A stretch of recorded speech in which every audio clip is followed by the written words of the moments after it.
Okay, so part two of plate tectonics. So last time we stopped, I should say, at plate boundaries, the different types of plate boundaries.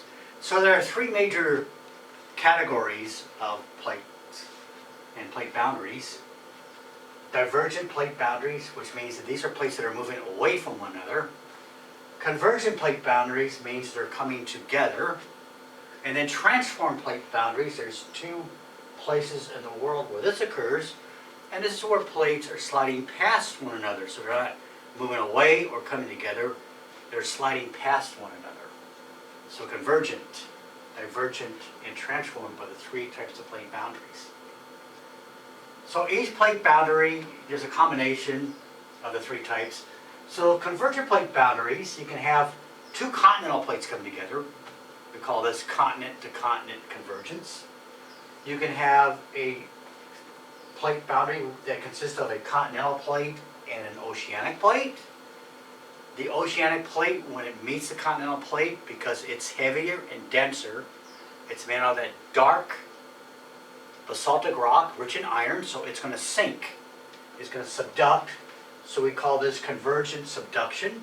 So whenever a continental plate, which is lighter material, consisting more of quartz, versus the oceanic plate, which has a heavy iron component to it, the iron-rich plate will subduct, it will go underneath, it'll melt. That molten material then rises and forms volcanoes on that continent.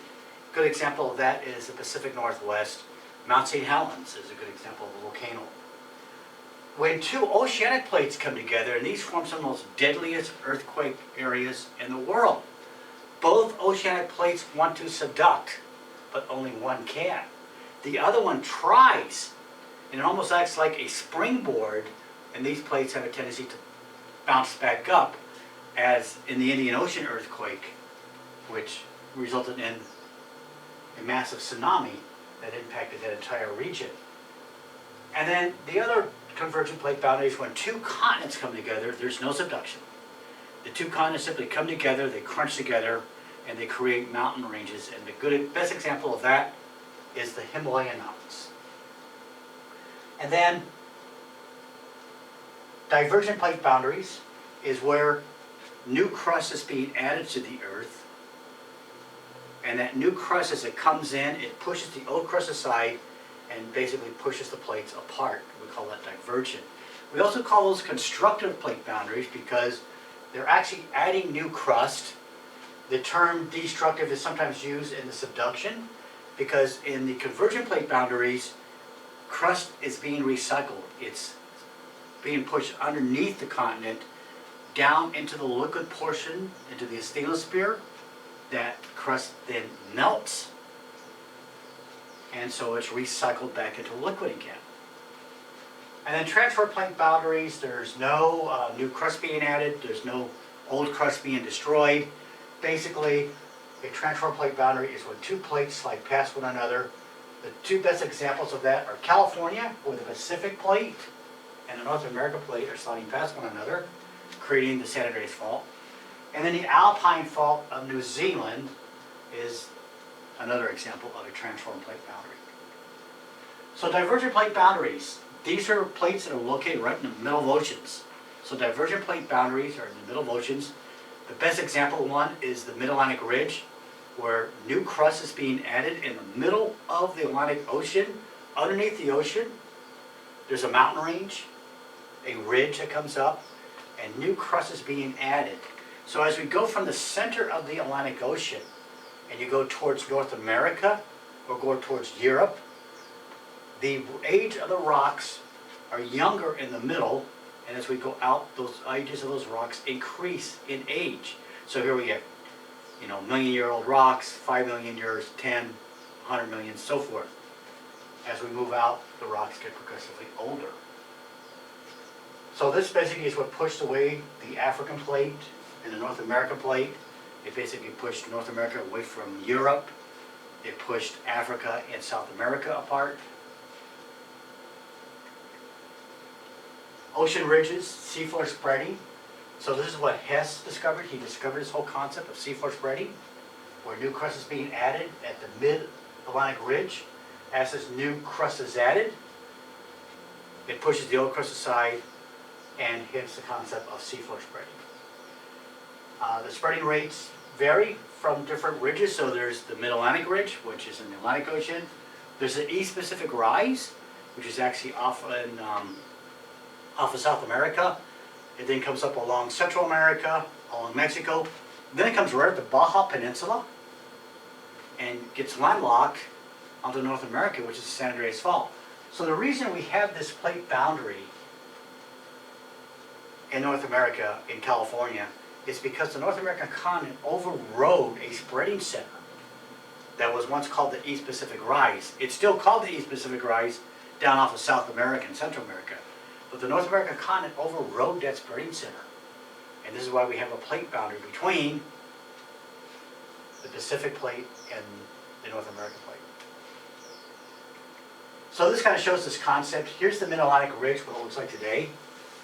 All the way up and down the Mid-Atlantic Ocean, out in the middle of the Atlantic Ocean, underneath the water, is a mountain range. We call this mountain range a ridge.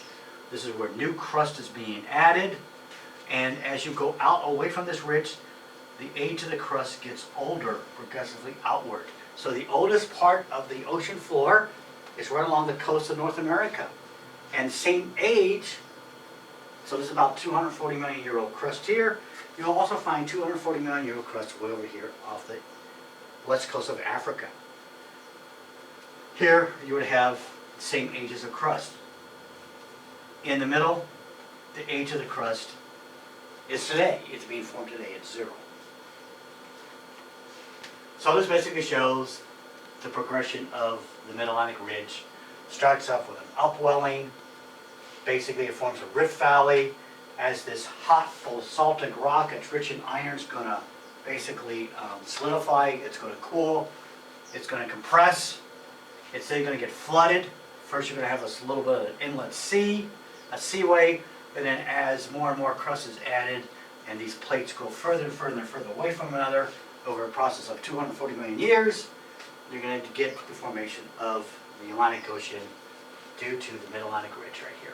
So this process right here is called convection. So this is where the hot magma rises, pushes the old crust aside. This is convection, and convection is the primary driving force for plate tectonics.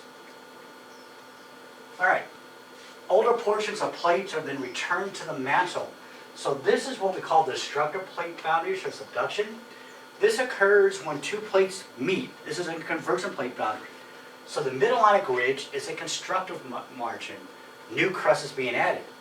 But where plates come together in convergence, one of those plates, if it's an ocean plate, it's going to subduct. And it's always the ocean plate that subducts because it's heavier, it's denser. And so it subducts at an average angle of 45 degrees. So when an ocean plate meets a continental plate is lightweight in comparison to the ocean plate. The ocean plate is made out of iron, the continental plate is made out of quartz. So the iron-rich rock, the basalt, is going to subduct.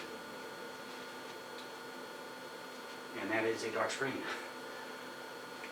Okay, so here's a drawing of an oceanic plate as it meets the continental plate. So the continental plate's moving in this direction, the ocean plate's moving in this direction. As that ocean plate meets this continental plate, this ocean plate's going to subduct. It's going to melt.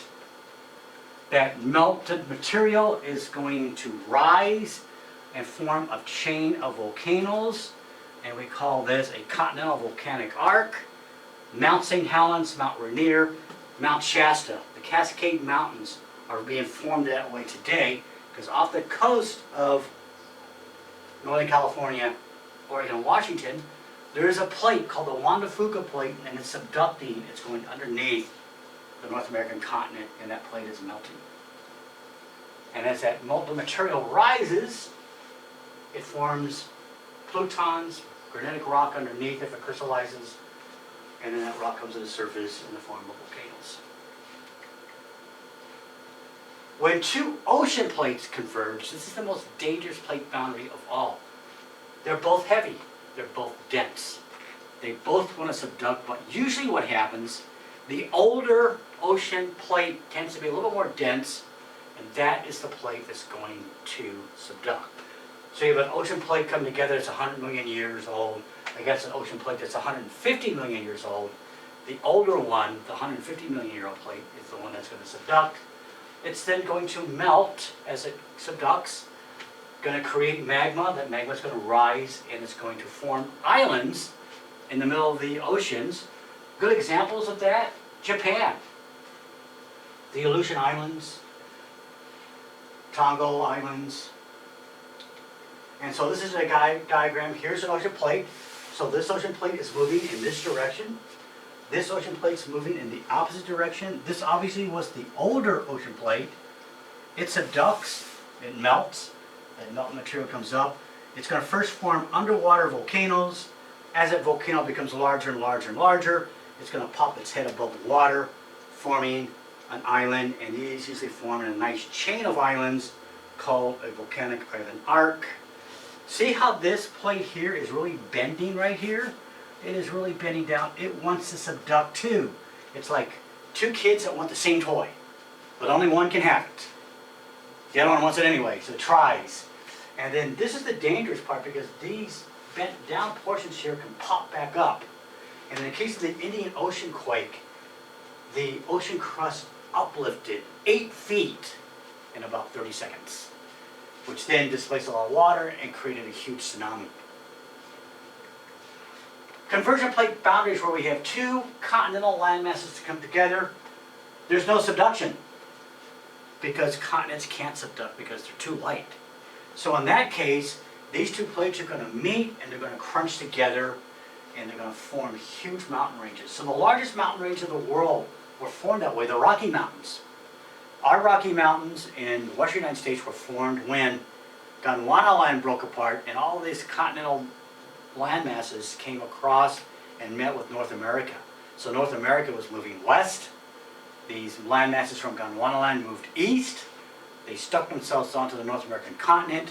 So what happened in California built the Rocky Mountains. So we, California, are responsible for the formation of the Rocky Mountains because the continent-to-continent collision. The Alps were formed the same way. The Appalachian Mountains were formed about 310 million years ago when North America and Africa combined and formed Pangaea. So when those two land masses, continent of Africa and the continent of North America, came together, they uplifted and formed the Appalachian Mountains, which run along the eastern United States. Those mountains were twice as tall as they are today, but they have been subject to many millions of years of erosion. So they're about 300 million years old, where the Rockies are only about 70 million years old. So the Rockies are relatively young compared to the Appalachians. So here, this shows a diagram of here's a continent and here's another continent that come together and they just basically form a mountain range. Now you see this subduction thing right here? That's because between India and China, there was an ocean plate. That ocean plate was subducting, and as soon as the ocean plate part of it was gone, and now it was the Indian continent and the Asian continent with China, we then get continent-to-continent collision. And when the two continents come together, this is when you form the large mountains. And right now the Himalayas are the tallest mountains on Earth. And that's because of this plate boundary of two continents converging. So transform. Save the best for last because it involves California. This is where plates aren't converging. They're not coming together. They're not diverging. They're not moving away from one another. They're simply sliding past one another. And this is certainly the case in California. So Cajon Pass is where the San Andreas Fault cuts through the San Bernardino and the San Gabriel mountain range. That point, so if you're driving up I-15 between San Bernardino and Victorville, as you drive up Cajon Pass, one side of the road is the Pacific plate and the other side of the road is the North American plate. So that's a plate boundary. And that pass, Cajon Pass, was formed because those two mountains have been sheared apart by the San Andreas Fault. So in this type of a picture, Basically, this is where plates slide past one another. And the reason we have the Andreas Fault is that the North American continent overrode a spreading center, a mid-ocean ridge called the East Pacific Rise. That East Pacific Rise is still active through the Sea of Cortez and down off of Central America and South America. So transform faults are actually discovered out in the middle of the Atlantic Ocean. So Hess discovered those when he looked at the Mineologic Ridge. He saw the ridge was offset by these transform faults. And that's because you're taking a straight line and you're adding something to a spear, to something that's curved. So that fault gets offset because of the curvature of the Earth. So let me show you a picture real quick here of, well, we'll get back to it when we talk about the Andreas Fault more. All right, so transform fault. So testing this. What do we know about this theory? So this gets back to the scientific method, which is why I kind of wanted to go over this. So testing plate tectonics. So where did this evidence come from? It's a hard thing to sell to some people that, especially somebody who is a religious scholar who believes the Earth is 10,000 years old. And you tell them that the Atlantic Ocean opened up over a period of 240 million years. That's hard to get your head around. I mean, it's hard for us to really understand that because we don't live that long to see it. Not something that we can witness. So the evidence came from seafloor spreading and certainly paleomagnetism. We looked at the oceans and we found that the age of the rocks got older as we moved away from the ridge, so that basically really cemented seafloor spreading. Paleomagnetism and the geometric reversals that are recorded in the ocean crust was extremely good and hard evidence. And then scientists working independently of Hess out in the Pacific Ocean, they were studying the volcanic rocks of Hawaii and all of the islands such as Molokai and Oahu and Kauai. And they discovered that on the big island where the active volcano is, that the rocks were pretty young there. As they moved towards the west, the islands became older and older and older. So they said, wow. So they discovered there's a hot spot. And one of the theories was that the hot spot had moved. That it moved from a volcano, moved from another volcanic island, moved again from a volcanic island. Here it is today forming the volcanic island. So this one here is really old. This one's very young. And somebody came along and says, well, maybe the hot spot didn't move. Maybe the hot spot stayed in place and perhaps the plate moved.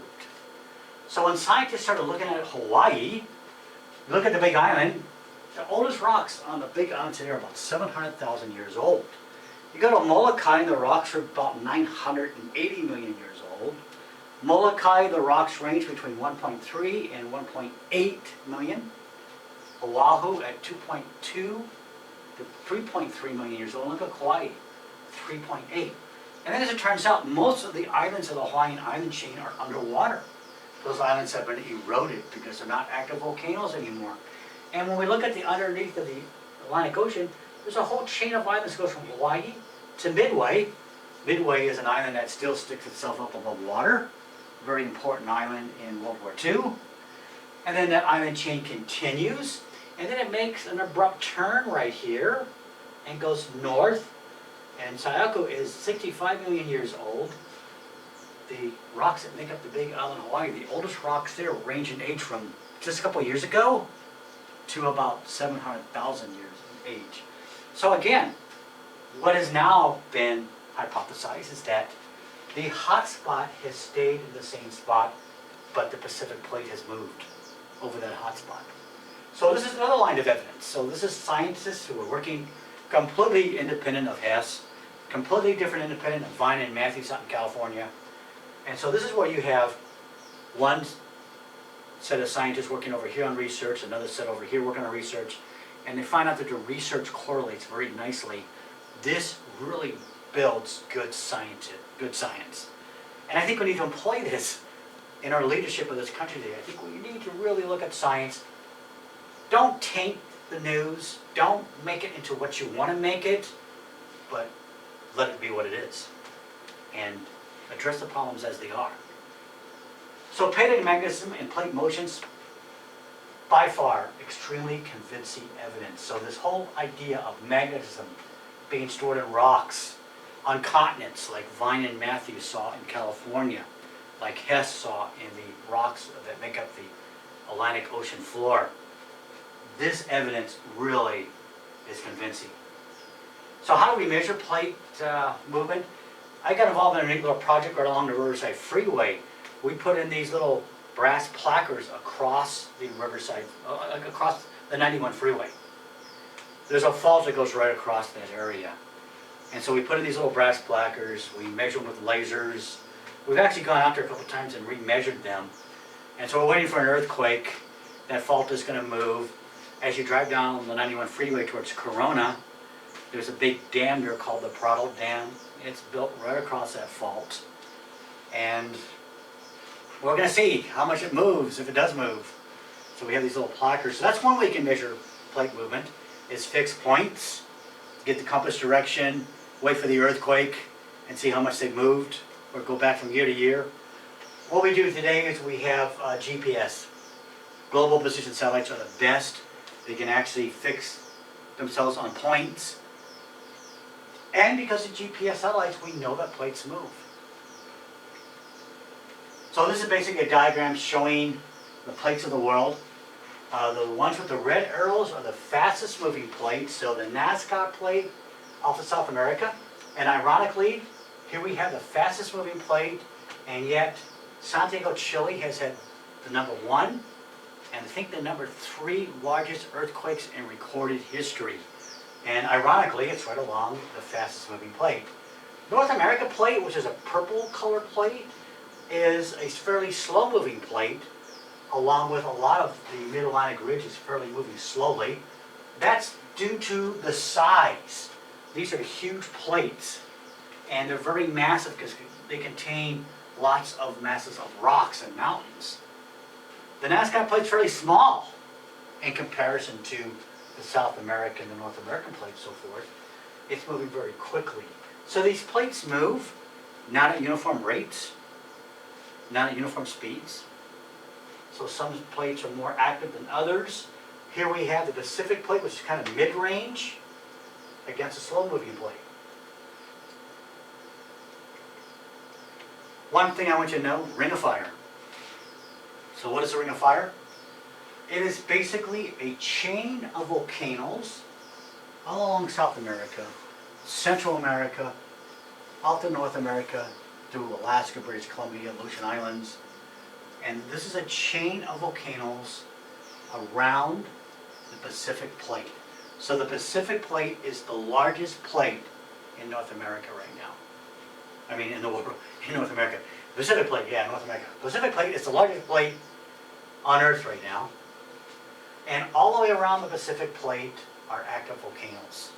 So the Andes Mountains, all along the west coast of South America, are the result of the Nazca plate subducting underneath the South American plate. That subducted plate melts and forms volcanoes. Up here in Northern California, Oregon, Washington, we have the Juan de Fuca plate subducting underneath those three states, creating the Cascade Mountain ranges, which are volcanoes from Mount Shasta all the way to Mount Baker, and then into British Columbia, Aleutian Islands.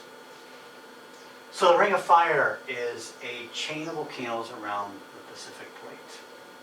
So what drives plate motions? Really a combination thing, but the key word I want you to understand is convection. Convection is really the driving force.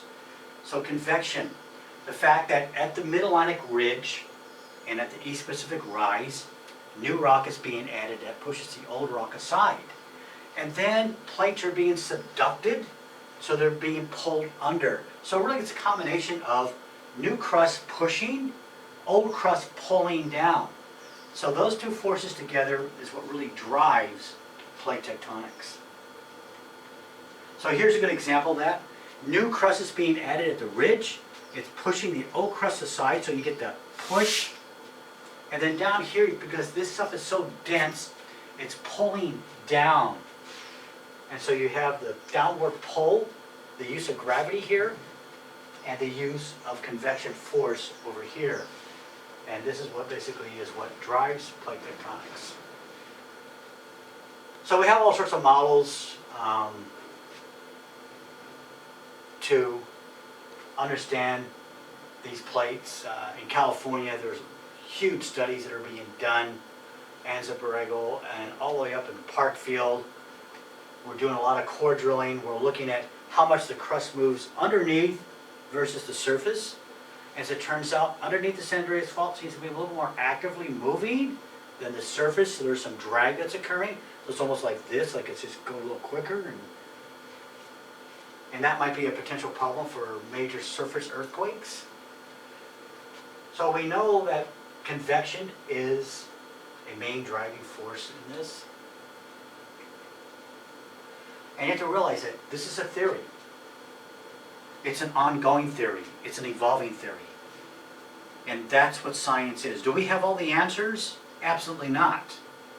Will we ever have all the answers? Who knows? But for sure, science is an ongoing science.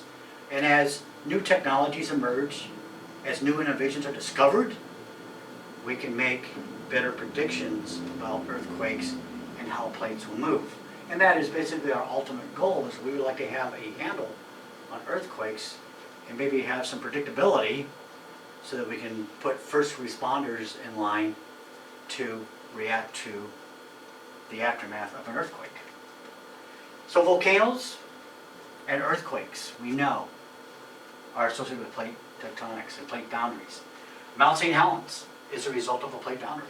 It's a result of a ocean plate subducting underneath North America, melting. This magma then rises in the form of volcanoes. Volcanoes are hard to predict. Sometimes Mount St. Helens in its past has erupted very mildly, like Hawaii. And then other times it's very explosive. So there's a lot of things that we don't have a good, firm understanding of, the processes. Predicting volcanoes, and if they're going to be violent or not, is far off. A lot of scientists are researching it, trying to come up with some answers. We know that the San Andreas Fault has been a major structural process of California. This is a Landsat photograph. It might be hard to see, but this basically is a shot from space that shows the San Andreas Fault and the San Francisco Bay Area. This is an elongated lake with a reservoir. Excuse me, a dam. The San Andreas Fault goes right through this reservoir. So a lot of homes right here, and I'm sure that a lot of these people who live in these homes really don't realize how close they are to the San Andreas Fault. My sister lives up in the Bay Area, and I was telling her about how close she is to the San Andreas Fault, and I don't think she really realized or even wanted to know how close she was to it. So this ends plate tectonics and continental drift. Our next segment will be the introduction of minerals. So that'll be our next chapter. So this concludes today's lecture.